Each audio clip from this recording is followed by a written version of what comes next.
That's Mike news at 9।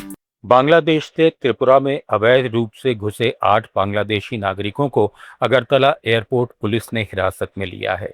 खुफिया जानकारी के आधार पर पुलिस ने पिछले 24 घंटे में पहले 4 लोगों को पकड़ा, जिनसे पूछताछ के बाद बाकी 4 तक पहुंच बनी।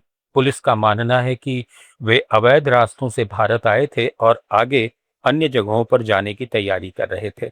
जांच में मानव तस्करी या अवैध आव्रजन नेटवर्क की संभावना तलाशी जा रही है, जिसमें स्थानीय सहयोगियों की भूमिका भी सामने आई है। सभी को पुलिस हिरासत में रखा गया है।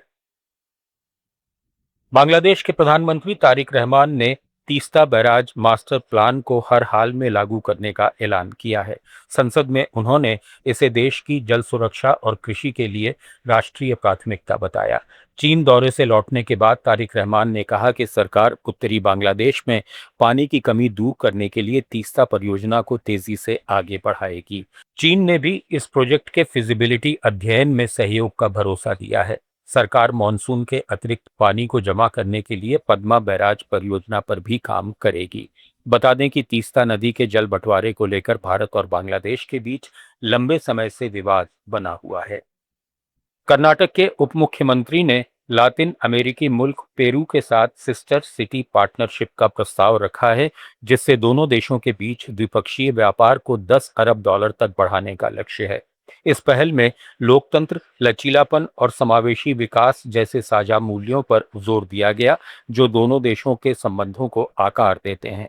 कर्नाटक की आईटी, खनन और अन्य क्षेत्रों की ताकत को पेरू के साथ जोड़कर व्यापार, निवेश और सांस्कृतिक आदान प्रदान को बढ़ावा देने की कोशिश की जा रही है।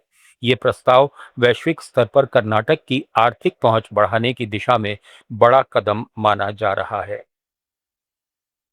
बांग्लादेश और चीन के बीच एक बड़ा रणनीतिक समझौता हुआ है, जिसे क्षेत्रीय भू राजनीति के लिहाज से अहम माना जा रहा है।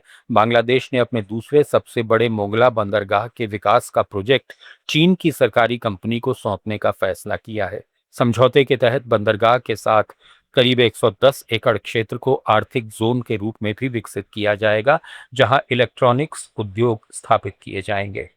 ये वही प्रोजेक्ट है जिसे पहले भारत को सौंपा गया था। वर्ष 2015 में भारत और तत्कालीन शेख हसीना सरकार के बीच इसे लेकर समझौता हुआ था, लेकिन 2024 में सरकार बदलने के बाद भारत के साथ ये करार रद्द कर दिया गया। विशेषज्ञों का मानना है कि मोंगला बंदरगाह पर चीन की मौजूदगी हिंद महासागर क्षेत्र में उसकी रणनीतिक स्थिति को और मजबूत कर सकती है। ये बंदरगाह भारत की सीमा के अपेक्षाकृत करीब है, इसलिए इसे क्षेत्रीय सुरक्षा के लिहाज से भी महत्वपूर्ण माना जा रहा है। न्यूजीलैंड और कनाडा में भारतीयों की शरण संबंधी अर्जियां बड़ी संख्या में खारिज की जा रही हैं। दोनों देशों ने फर्जी और बिना ठोस सबूत वाले दावों पर सख्ती बढ़ा दी है। रिपोर्ट के मुताबिक न्यूजीलैंड में हाल के वर्षों में भारतीयों के 60% से ज्यादा शरण आवेदन खारिज हुए हैं, जबकि कनाडा में भी हजारों आवेदनों को अस्वीकार किया गया है। अधिकारियों का कहना है कि कई आवेदनों में उत्पीड़न के विश्वसनीय सबूत नहीं मिले। सख्त जांच के चलते फर्जी दावे तैयार कराने वाले एजेंटों और नेटवर्क पर भी बड़ा असर पड़ा है। वहीं कनाडा से भारतीय नागरिकों के डिपोर्टेशन के मामलों में भी लगातार बढ़ोतरी दर्ज की गई है। बांग्लादेश की पूर्व प्रधानमंत्री शेख हसीना ने बड़ा राजनीतिक ऐलान किया है। मौत की सजा सुनाए जाने के बावजूद उन्होंने कहा कि वो इसी साल बांग्लादेश लौटेंगी और लोकतंत्र की बहाली के लिए संघर्ष जारी रखेंगी।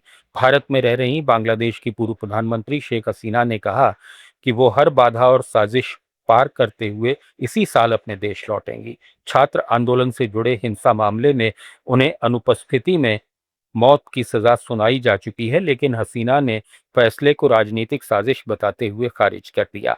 उनका कहना है कि उनका मकसद सत्ता में लौटना नहीं, बल्कि बांग्लादेश में लोकतंत्र, कानून का राज और 1971 के मुक्ति संग्राम की भावना को फिर से स्थापित करना है। दूसरी ओर सरकार का कहना है कि ये कार्रवाई कानून के तहत जवाबदेही तय करने का हिस्सा है। न्यूज एट 9 में फिलहाल इतना ही। जुड़े रहिए लेट्स माइक के साथ।